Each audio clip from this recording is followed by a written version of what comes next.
Dahil alas 12 na ng tanghali ay nagready na sila tatay para sa isasalang na 109 kilos boneless lechon.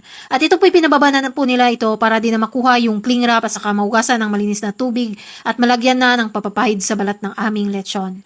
Isang basong tubig, isang basong Pepsi at saka 180 spoon na food coloring powder dark orange.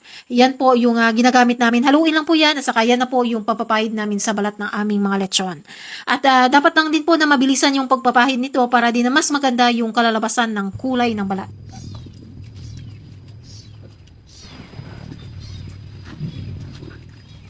Sasalang na namin ng alas 12:30 ng tanghali. Ay ipipick up na ng aming customer ng alas 4:30 ng hapon. At ganito na din kadami yung uling na nilalagay namin. No? Kalahating sako lang muna yan. Para yan sa mga unang mga minuto na pagsalang namin sa aming lechon. Unang uling po, dyan po nakasalalay yung pag-crispy ng balat ng lechon. 1 to 30 minutes na pagkasalang pa lang ng iyong lechon, yan na po yung pag-start po ng mga paglobo ng mga balat. At dapat po nakabantay lang po para hindi na din po lumapad pa yung punit sa balat ng lechon. Was po na may lumobo ito.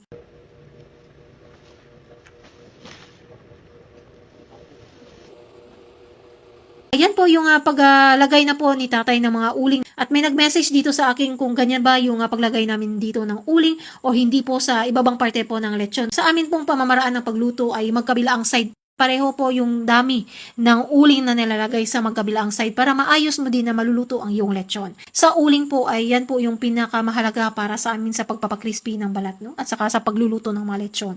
Dahil sa amin, yung tamang alalay, tamang pag-adjust at tamang dami ng uling na nilalagay mo, dyan po namin na mapakrispy yung balat ng lechon.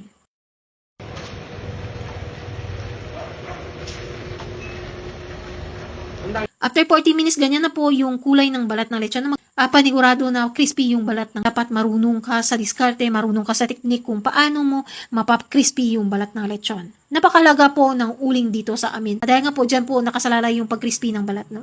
At hindi din po dapat na sumobra o kumonti yung paglalagay mo dito ng uling. Tamang init lang po sa mga niluluto nating lechon. No? At kapag sumobra o kumonti yung paglalagay natin ng uling ay nagre-resulta din yan ng pagkakunat ng balat ng lechon. Iba-iba po kasi yung pamamaraan. Siguro sa iba, minsan gusto din nila na madami yung uling. No? Iba-iba diskarte kasi marami kang dapat na isa lang alang din. Kasi sa amin po, ganyan lang po din kabagal yung makina namin. Saka ganyan lang din po kababa yung pinagpapatungan ng aming lechon. No? Ganyan po yung distansya ng aming lechon sa lupa.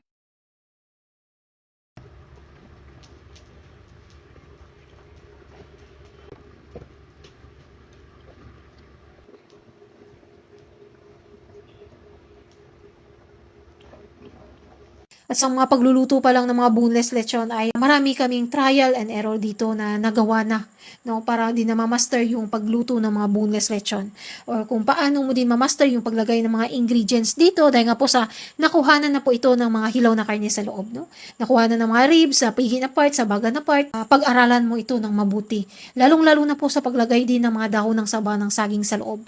Kung paano mo ito mahulma ng maayos para din na maganda din yung kalalabasan ng lechon, paano mo mailatag ng maayos sa loob yung mga dahon ng saba ng saging. Ito po yung napaka-importante po sa mga boneless lechon yan. Lalong-lalo na din at malalaki yung mga pinapaluto sa amin.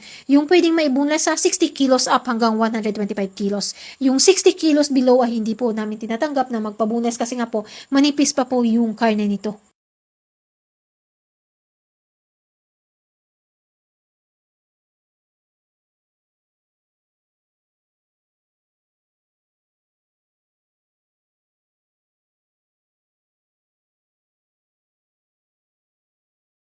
Huling pamamaraan ni Tata, tinutoast niya yan yung aming lechon no, ng mga 5 to 10 minutes para masigurado niya din na maluluto yung lechon o yung crispy yung mga balat.